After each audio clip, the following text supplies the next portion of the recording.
welcome your comments and your interaction as we discuss the dimensions and phases involved in the success model. Please know that I've reserved some time at the end for question and answer. So my name is Kestin Mattinson. I have been with School Improvement Network for over 2 years. I'm a former public school educator and administrator. I have about 25 years under my belt with that. And I've seen a lot of schools work miracles for school improvement. And I've seen some that have struggled.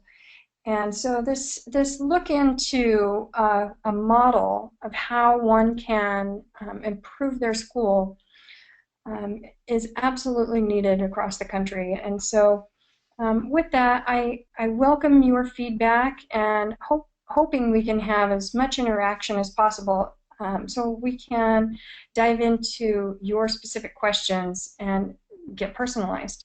So the objectives for today, just one moment. Number one is to discuss your current needs around school improvement. The second, to explore and discuss the conditions for successful systematic change and improvement.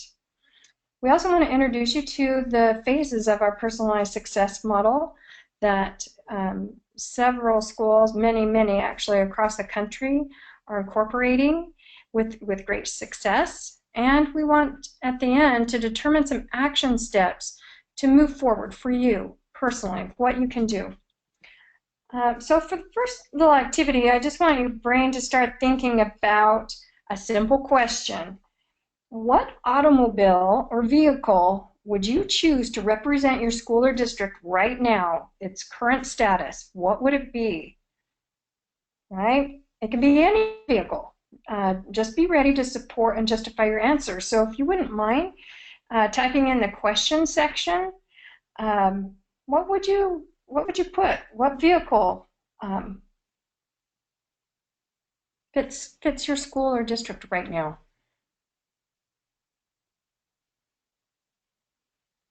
A VW Bug? A van? Okay, any others? I want to be Porsche. Okay, a Toyota Corolla. Okay. All right, now think about why. Why did you say that? So let's just fill in this simile. My school or district is like a Toyota Corolla. Let's say I'm just choosing from the list because blank. Anyone want to add why?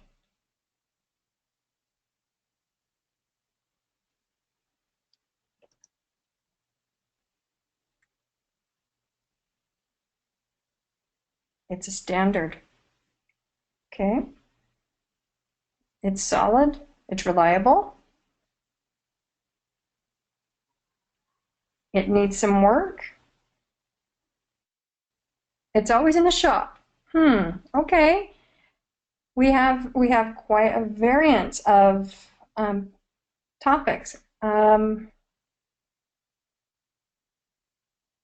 Let's see.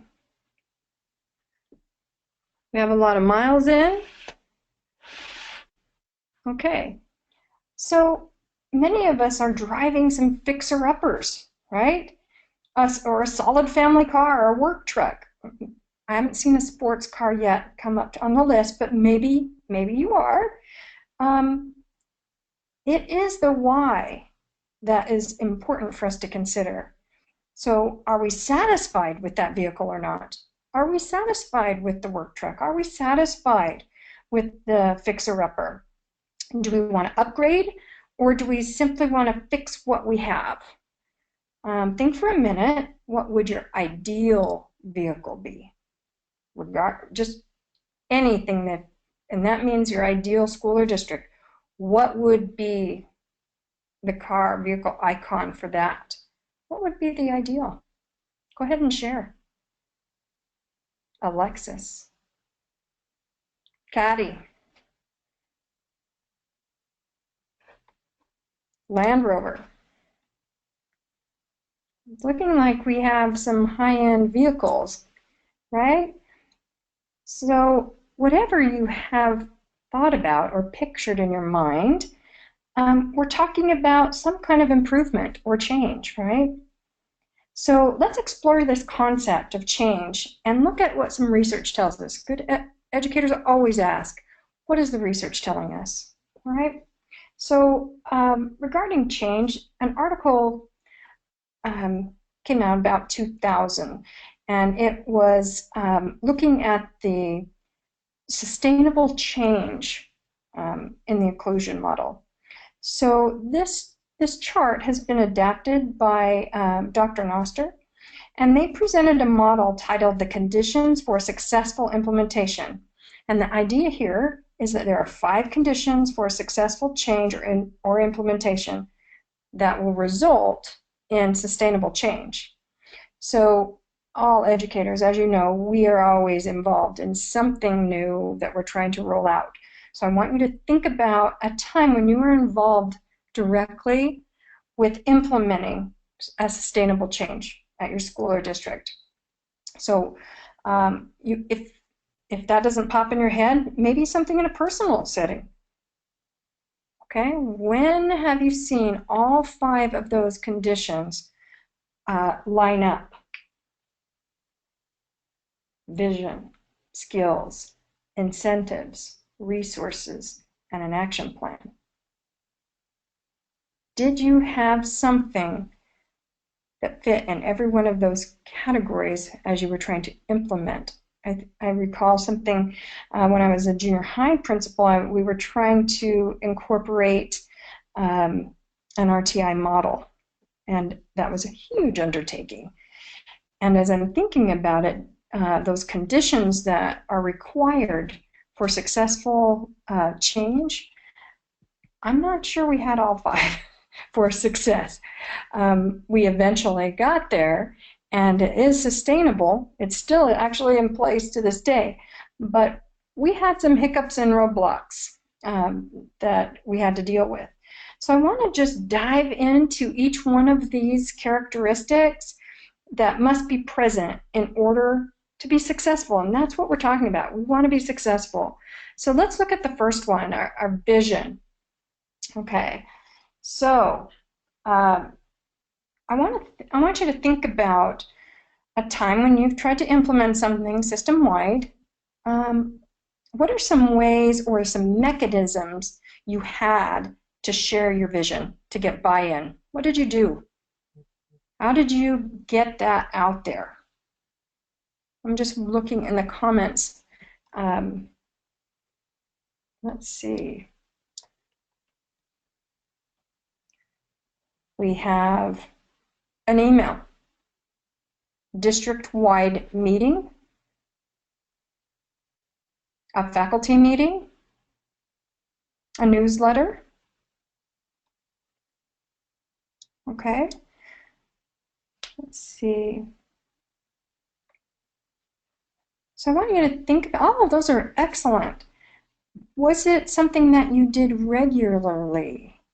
Was it a one-shot deal, and did you expect everyone to walk away saying, okay, that's our vision, I've got it, I'm solid on this? Or is it something that you had to continually nurture and grow at every faculty meeting? Okay, now we're talking.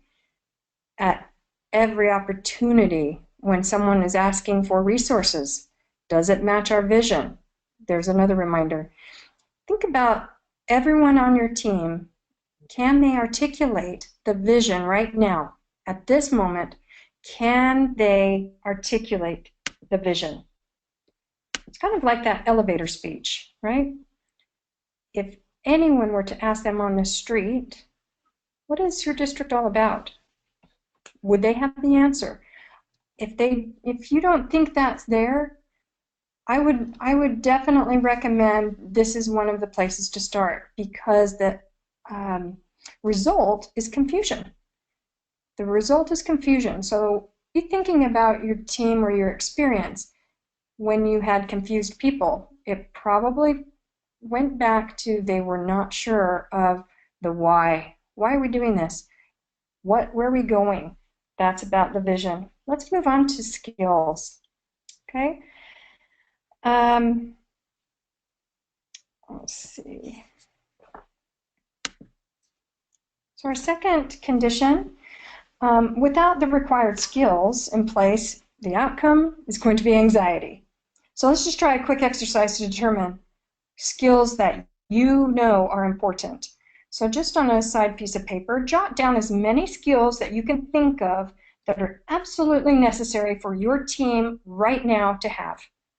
What are those skills that they absolutely have to have? And they will be different for whatever you are trying to roll out.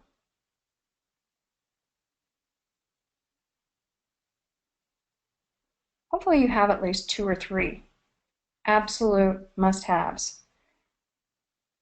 This is a great exercise that you should spend a little more time than just a few seconds here, but create a solid list of skills that you know every one of your team members need to have.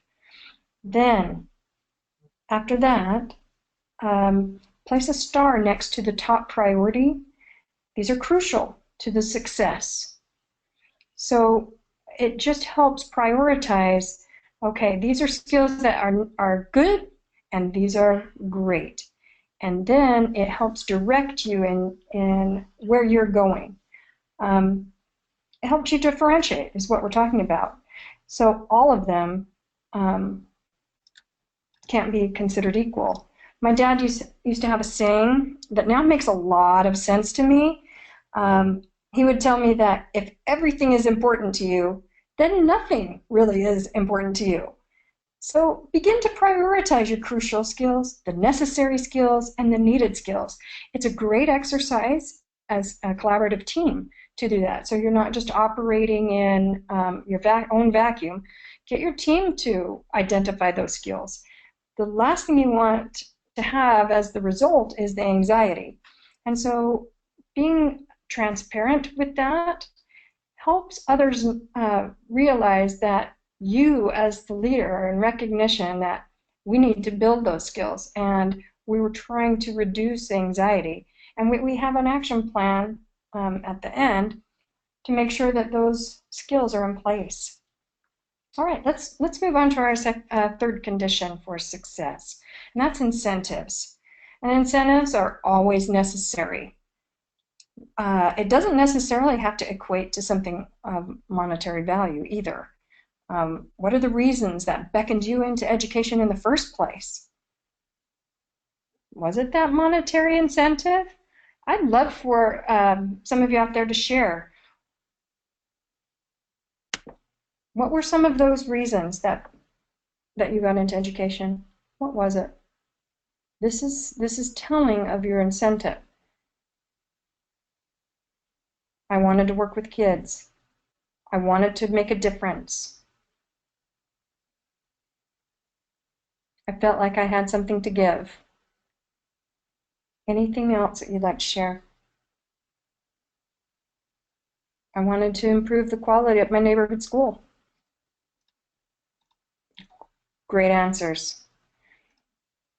So if you think about that, you could, as the leader, capitalize on those reasons. Without external and intrinsic rewards, resistance is the result, and it builds and builds, and it can paralyze your system.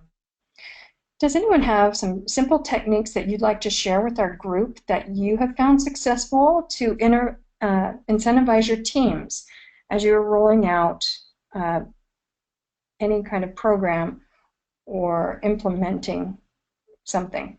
What have you found successful?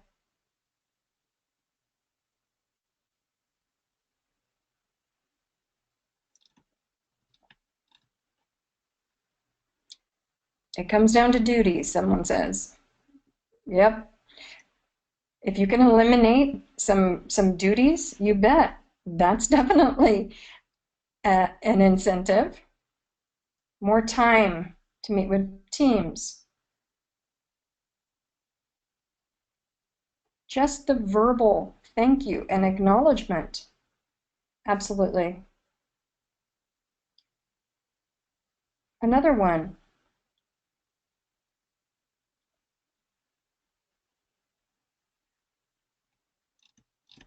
This is a great one. Having a continuous opportunity to celebrate and highlight what good things are happening. I love that. It's intentional. It's something that maybe you build into your weekly newsletter or your weekly faculty meeting. And it's not just an attaboy, good job, thank you. It's highlighting it with the why. Why was that a good job? Just like we talk to teachers in the classroom, having specific and positive praise. That specific means so much more, and people really do respond to a positive note and something that is meaningful to them. Even that, someone else has said, a note of recognition. Anything that you can build into your system, that's an incentive. The resistance will diffuse. Okay, let's move on to our fourth condition that research tells us needs to be in place, and that's resources. We are in education, and we are always fighting for adequate resources, and it can lead to great frustration at times. I know probably every one of us have related to that picture. Sometimes we may have the resources and we're frustrated because we don't have the adequate training to accompany them. So ponder this for me. Are you fully utilizing every resource you have right now to its fullest potential? Perhaps you are, or perhaps you're not. Maybe you don't even realize it, that you're not maximizing everything that you have in the trunk, so to speak. I want to just share an example of this. As a principal, one of my math teachers came to me at the beginning of the year and said, look, we don't have any of our manipulatives that we ordered, and we're dead in the water here. And she was completely frustrated, and she was like that, pulling her hair out kind of thing. What are we going to do? We have all of these plans, and we're just rolling out our new math curriculum. Holy cow, it was pretty frustrating. What we did was go on a search throughout the building, and I found one room, and it was a music room the year before, but it had a closet in it. And of course, the closet door was locked, and no one could find the key. But we were able to get a locksmith to come out, open the closet door, and lo and behold, the whole thing was filled with math manipulatives. And it had been delivered in the summer, and I think someone was just finding a really good place so things wouldn't walk away, as we all know things can do, and just locked them in a safe place and forgot to tell us. Can I tell you how happy we were that we do have the resources? But sometimes you have to go and unlock the trunk, so to speak, and look and dig. There are other things that you could do to look for some resources, and I'm happy to have you share with the group where are some hidden resources that we have that we may not recognize. So I've got one here, parents. Absolutely. Parents are great resources, and a lot of them are connected in the community to different businesses. There are grants, as we know. Looking at your own team's talents and abilities. A lot of our folks have worked outside of education. A lot of them have other jobs, other hobbies, other talents that we just may not know our people enough. That's a great idea. Another one, local businesses. It's not always fun to go peddling and asking, but getting your parents involved, they can help you with the local businesses. One shares that they have a PTA night at a local business, and 20% of the money made from that goes directly to the school. I know Chick-fil-A is really good at doing that here, and so is our Sonic. But you know, it doesn't hurt to ask, and getting your PTA out there to do that. Oh, another one coming in, city councils. excellent resource that is a lot of times missed. So if you have a lot of frustrated folks, it probably has something to do with their resources. And maybe like we talked about, maybe it isn't necessarily the actual resource, it's how to use it. Maybe you have everyone in your building has a smartboard and they just don't have the training, they don't use it because they don't know. Conducting those kind of trainings, that's where you use your team's talents. Find the person who knows how to do it and have them provide that relevant, purposeful training to reduce the frustration. Let's look at our final one, and that is an action plan. So think about it. Do you have an action plan in place with clear SMART goals, the timelines, and the benchmarks for success? A lot of times we have like the goals. They may or may not be SMART goals, but I know that timelines and benchmarks for success usually aren't interwoven in that. I want you to think about that. That's what leads to those false starts, and we feel like we're at the starting line over and over and over again, and it's hard to get the water at the end of the row, so to speak, system-wide. So sometimes our staff becomes conditioned to waiting it out, just seeing, hey, is this really important to them? If it is, then I'll join in maybe 6 months, but I'm just going to wait it out because I've been conditioned that we have false start after false start.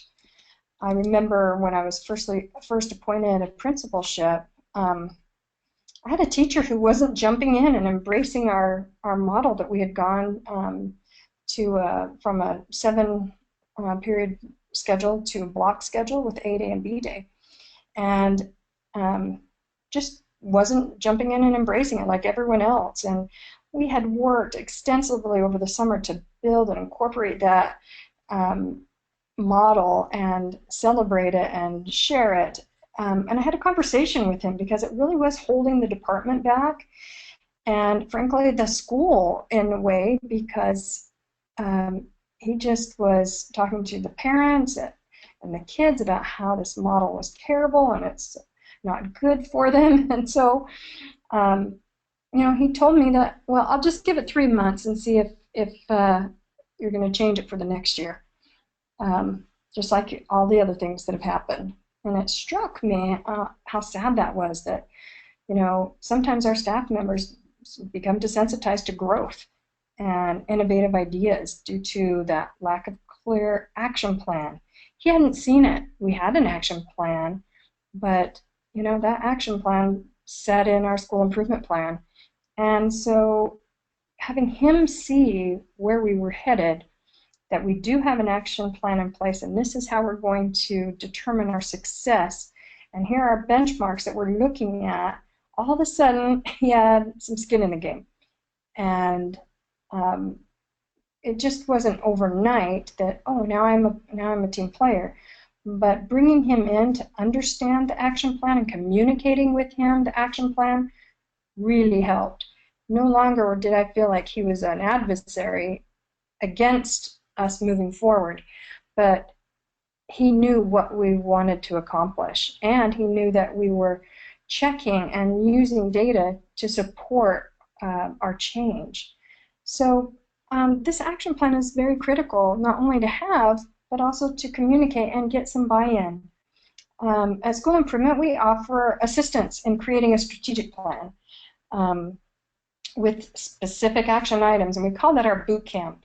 I'll explain that in a few slides. So looking at the whole model of implementation for systemic change, you can really see where were some of the stops and starts that you had. Did you have all those conditions in for a sustainable change? And what could you do with this model to assist your plan in taking hold? May I suggest that with your PLC leaders that you bring out this chart and have have your staff look at it and talk about it, and have them highlight some things that they're seeing. Because if it's equating to a certain emotion, then you can actually see where is it that we need to build and fortify. I love this quote by Stephen Covey. You can't change the fruit without also changing the root. So many times in education, we pick all the apples from the tree, and then all of a sudden we expect it to be a peach tree. So somehow we think that removing the fruit will miraculously change the root, but we know really it won't. So in order to have sustainable change, or to switch fruits, if you will, we have to dig deep. We have to examine the root and be realistic and make the necessary changes. So as you read this quote or think about the concept, think about that vehicle you selected. What roots need to be changed so you could have that new fruit or that new car? What are those roots? Think about that. There are some deep, deep roots that sometimes stall us from being able to change and moving forward. So as you examine those deep roots, sometimes those roots need to be dug out, right, and start over. Sometimes, though, you can utilize those roots moving forward with your implementation. So let's look at our personalized success model and give you some ideas how that could help. So School Improvement Network, we've developed a comprehensive 6-phase personalized success model that can assist you in rebuilding or upgrading your vehicle, if you will. We're currently working with many schools and districts around the country in their improvement process and finding huge gains in their outcomes, their achievement of their goals around their improvement, and transforming, really, their schools from good to great. So let me provide you a basic overview of each phase of the model, and if you want me to stop and give further details, please indicate that. Happy to give more details, or if you have questions, please feel free to ask those as we go through the model. So the first phase involves partnering together around this project initiation. And we look at our desired outcomes and how we're going to communicate and the accountability that always has to be present, right? So we talk about coming up with a statement of service, and this really could work with any vendor you're working with currently. Have that statement of service. We actually have a role that is called a partner success manager, and that partner success manager actually works hand in hand with you to help define the scope of what you want to accomplish and determine the goals that you have, and then align it in an outline of a project over time. And that partner success manager actually documents every month, week, whatever it is needed based on your goals to see how we are doing with the project. It's very intentional. It's something that we all want to do as educators while we're in the midst of change or implementing something, but honestly sometimes just don't have the time to. So having this partner success manager who is monitoring the success over time is critical. Second is our appraisal process. So we want to make sure that when we are trying to implement change, we know and have solid understanding of where we are. So the appraisal meets both the state and federal requirements for Title I, but it also provides a thorough examination of the current status by conducting surveys, interviews, observations, collecting data, the demographics, and all of that is compiled into a rubric and a report. And a needs assessment is absolutely a critical component to the success of a school improvement plan. And from that, the needs are articulated, and in the rubric, you can see the different domains or areas and where things stand currently. Okay? Third, I talked about a boot camp. And this strategic planning boot camp has been wildly successful. We incorporate the appraisal, your school improvement plan, into a 2.5-day strategic boot camp planning session. It's a powerful event in which the team focuses on creating a vision that we talked about that's so critical to have, a detailed action plan that infuses SMART goals and have specific accountability and benchmarks to analyze continuous success of the plan, and we scope a 2 to 5 year plan of those objectives and goals of what needs to be achieved during that time.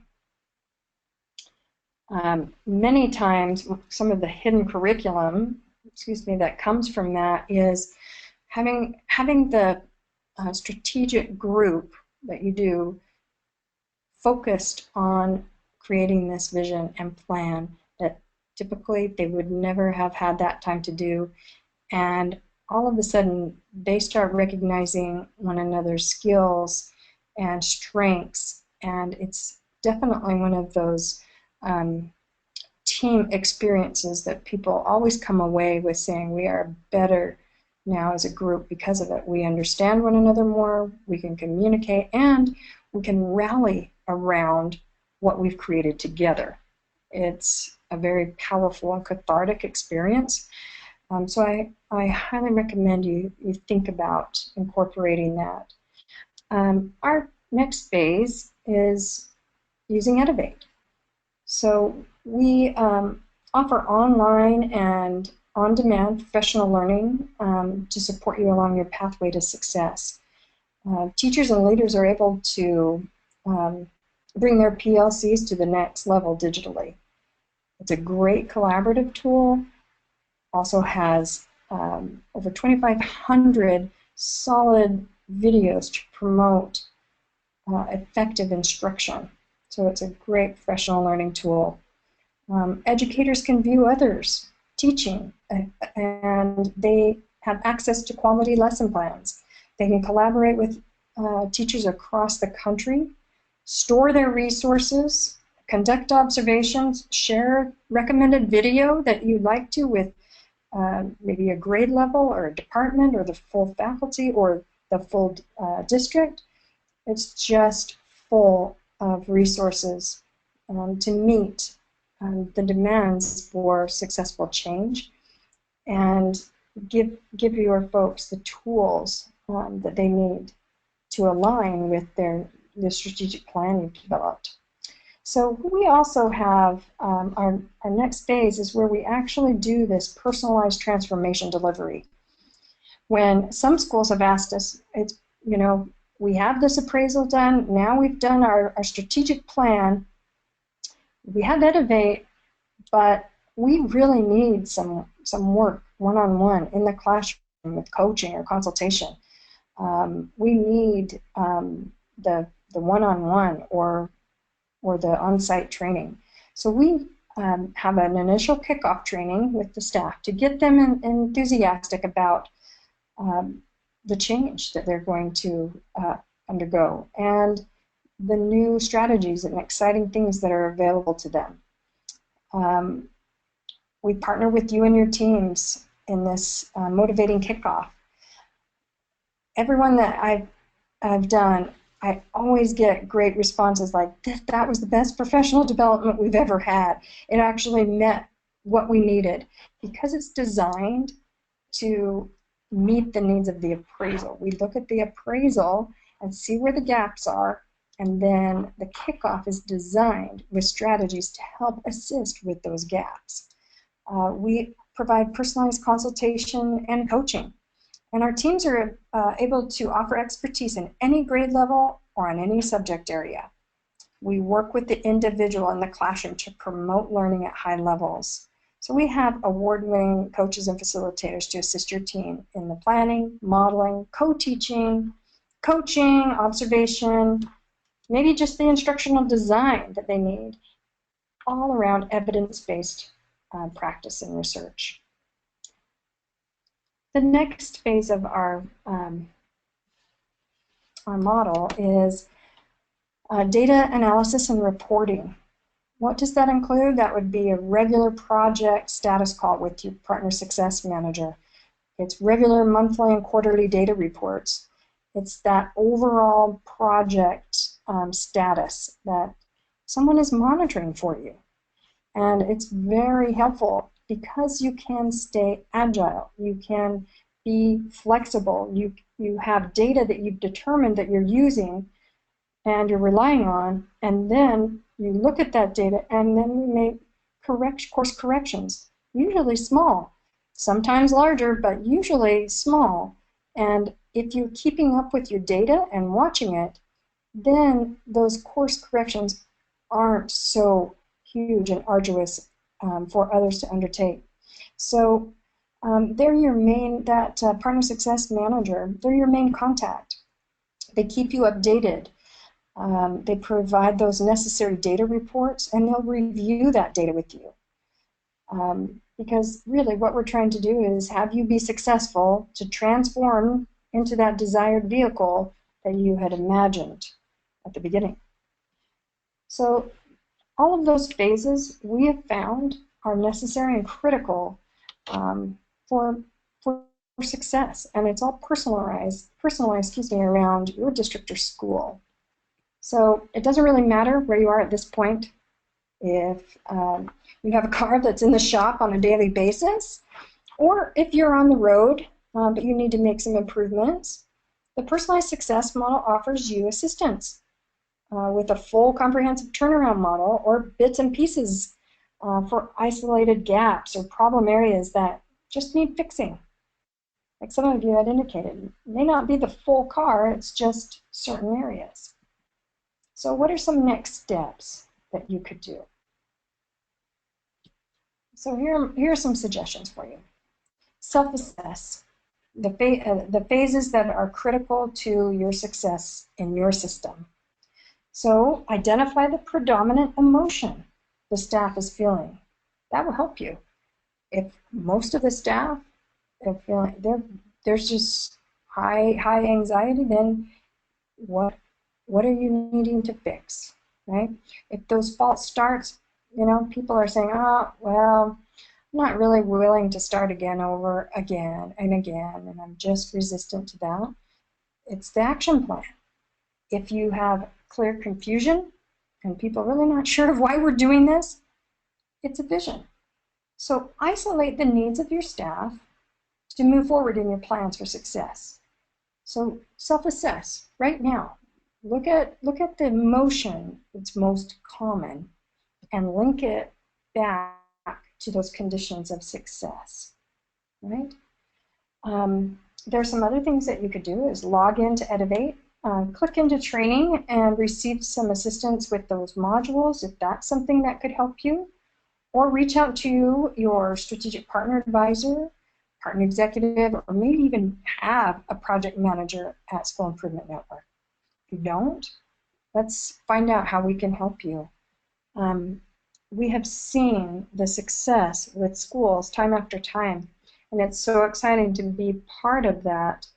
And so we found the phases that work and that other schools have found successful when they've incorporated it.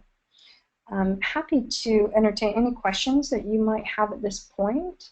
I'll just give you a moment to type those in.